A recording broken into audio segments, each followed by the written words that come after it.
Violette, turn up that sound. You're selling this, Mhm. and I don't know. It seems like a fantastic instrument. What pushed you to the point where I'm going to sell this now? I'm glad you are, by the way. There's no. I Yeah. think I love seeing fine crafted art that makes Yeah. art being sold. Some like an artist helping you get to your level, sort of thing. Yeah. What? That's a good question. Like- I think, well, for sure, of course, if you go into something, there's motivation. Like, are you passionate about something? Do you think it's possible that something happens with it, right? And every time I would go in a ceremonial space, or like I would do sound bath and stuff like that, everyone was coming to see this instrument. They were not coming for the crystal bowls, for the gongs. They were coming for the V vibe. Like, what is this? It sounds so good, and where can I buy it?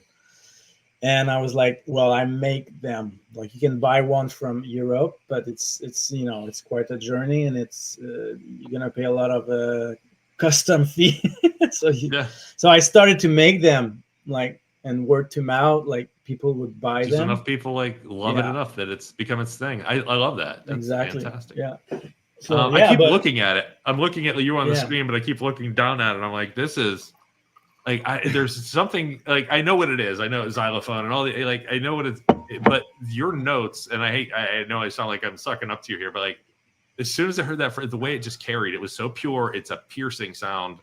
And I can't even imagine it in real life. But I'm going to go out of my way to find somebody playing at least something similar to just kind of get that something that if it hits the right thing, it goes through you.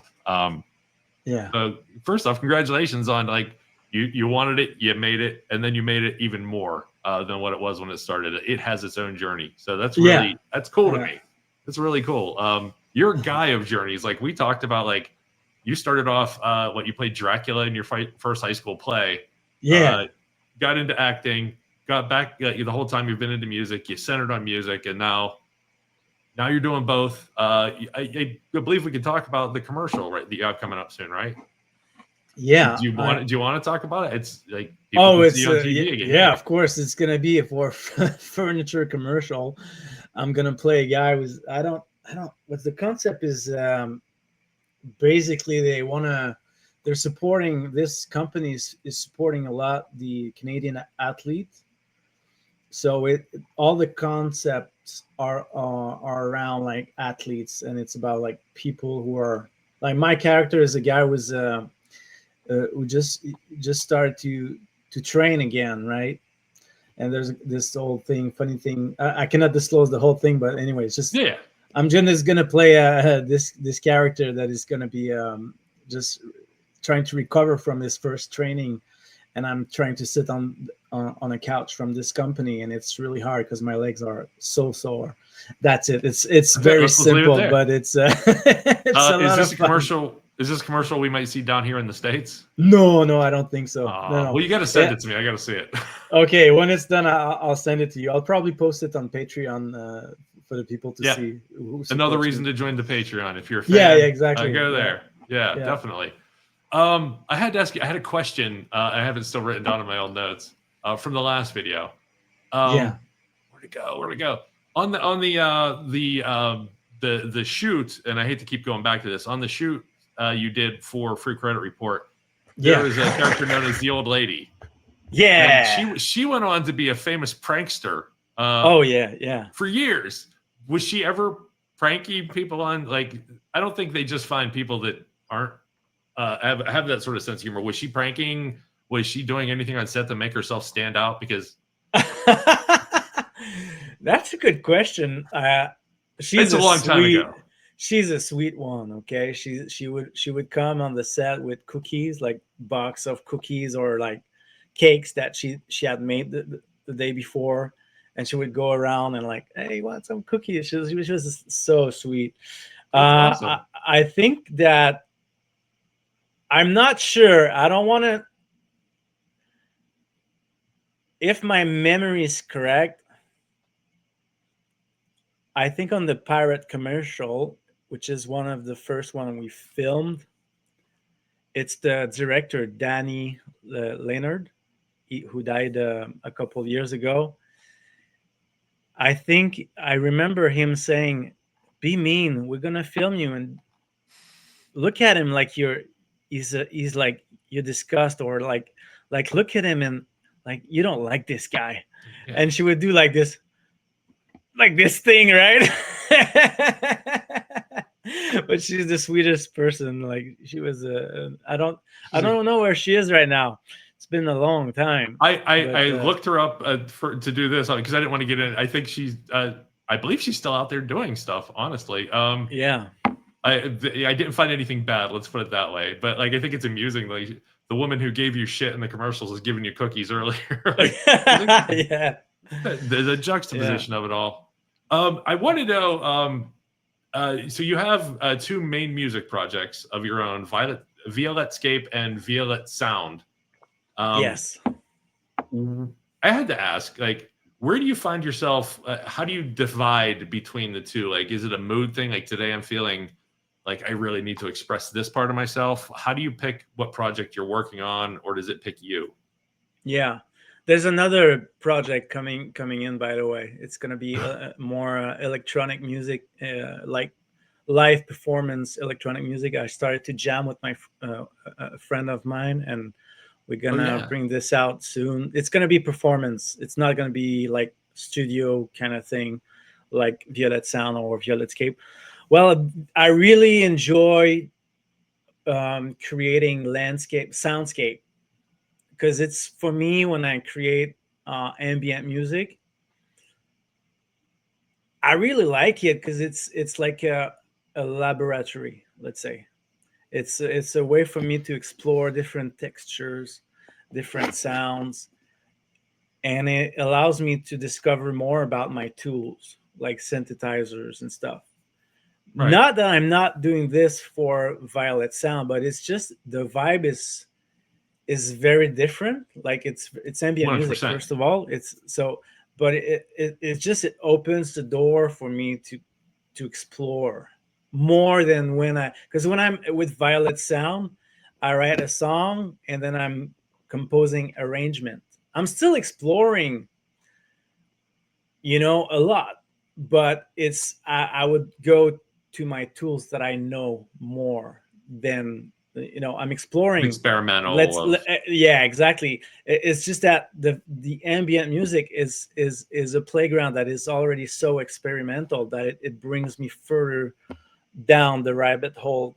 It brings me even more beyond what I usually use as my go-to tools, let's say, or synthesizers. As you're going there, like, what if I did kick the square wave, and just what would happen? You feel comfortable in that state. I feel like the sound, the sound seems more like it's driving you versus scape is you're part of. One is you've arrived somewhere and it's around you, and the other one is moving you through it. Is kind of the feeling I get when I listen to them. I like that. Yeah. I don't know if that's how you feel it or intended it, but that's the beautiful thing about an artist meeting somebody who's a fan of, that's not what I meant, but cool. more of Violette Sound is coming, by the way. Good. I just finished filming the sequel of Are You Ready? My first song under the name of Violette Sound. There's another song that is ready. It's called Stay Still. And I'm just waiting for the music video to be done, because the song is finished, and there's more coming. So hopefully, when I get more time, I will finish these songs. But yeah, because right now there's only one song released on their Violette Sound. So, yeah. So. But it's a big piece. I say go for it, and again, you get more info if you're on the Patreon, which you have a free level too, right, on your Patreon? Yes, there is. Yeah. So people, you can go and enjoy your artist without, support where you can. I'm trying to think. The videos. You mentioned the videos, and your videos are no joke. Do you do your own editing and filming? And several, I think you possibly do. But Yeah, what is I your do process everything. for creating video? Yeah, they're as important to the full piece as the music to me. Like you care as much about that as you do, I think, the audio. Yeah. Oh yeah. And it Totally. shows. Can you talk me through that process? Do you have a vision in mind when you start, or like the first note and then you get a vision? How does that work for you? And then I'd even like to hear a little bit on the tools you use to edit, like you're always go to use. You always use this app or this? Yeah. Well, I composed my song, like "Are You Ready?" For example. I started to compose that song 9 years ago. Sometimes the song is like it's one thing. It's like within a month, it's all pretty much done, whatever. But this song took me 9 years. It's a long, progressive, ambient song. Not mainstream at all. It's not pop music. It's really, I would say, it's hard to digest musically, to be quite honest and transparent. But it was just a vision that I had because I envisioned that epic journey through this music, and I was for sure definitely having visions about the music video. For sure, it was happening as I was writing it down, and I started to edit the first version of the music video, and then I went back to the music because the one inspired another, right? So the music inspired me, the music video, and I created the music video, and inspired me some other stuff in the music. So I went back and forth a couple of times. Right. So I'm not a professional VFX guy, but I'm comfortable with After Effects. So I use After Effects. I use DaVinci Resolve, and I love making music video. It's like it's as much as like creating music. It's a complete thing, and they're very different skills. We use DaVinci a lot here as well. We even use Canva for some like quicker edits and stuff. Canva is just a beautiful tool for a lot of things. I think you moved your microphone a little bit. We're getting a little bit of white noise. Sorry, is that better? Yeah. Thank you. I'll stay close from it because we had audio issues last time, and I was completely embarrassed by them. And I want to keep this as clean as possible. No, you can still back up. It was just there was some like fan noise. I think it might have been pointed at. Maybe. Sorry for interrupting you. I apologize. No problem. But yeah, your video is a full package deal, and those are to edit. Is a whole different mindset. It almost seems like more like work than everything else you do around it. But when it's done, like you have a real thing. I don't know how to explain it, but I can tell you care. Like it's not a rush. Like I'm going to reuse this clip 20 times in a row because I'll run it backwards. Which like all the little shortcuts that I use constantly myself sometimes. Your editing is another love of using the tool and getting it right. And I just want to point that out to you, like that I saw that in there, and that's what makes the other half of making them worth watching instead of just ear candy.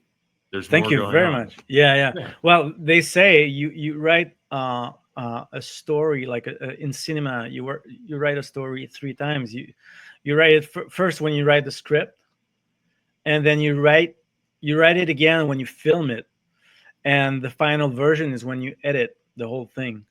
So this is what I love about like filming a music video, and I like to have a storyline in most of what I do. I don't like music videos that are just like people showing off or showing like cool images. I mean, I love cool images, but I really like to tell a story through a music video. That's my thing. I'm not saying that it's the other stuff is bad, but I don't like it, like personally. And I like a storyline, and like to me, to write a story 3 times, it's beautiful, and it allows a lot of surprises to happen. Of course, I do everything myself, so I don't have any budget. It's like I go from scratch. Sometimes I wish I'd have like a team with me, but but it's all right. It also allows me to be super creative and more like when there's in French they say a contraint. When there's limitation, it brings your creativity to another level because you're limited, right? But it opens door to another path. So this is how I see it. And when I film the script, sometimes I don't have the budget or that I envision, but it brings me in other places and try to find a way to tell the story in an efficient way. And I like that. And I like to be surprised as well when I film, because when I film, it's not the same thing as when I was writing it. It's another way of like, and then when I edit the whole thing, then there's like new tools and I can try like different effect, different editing process. It's a lot of fun, man. It's a lot of fun. It is. And I know exactly what you're talking about. I like that saying. I'm going to probably go and dig that out and dig more into it, because I live life a lot of that. Like, your limitations are a reason to do something else, to learn something else. Like in life, like if you can't spend $1 million to get what you want, but you could spend $500 and figure something out that's possibly a better path. Who knows?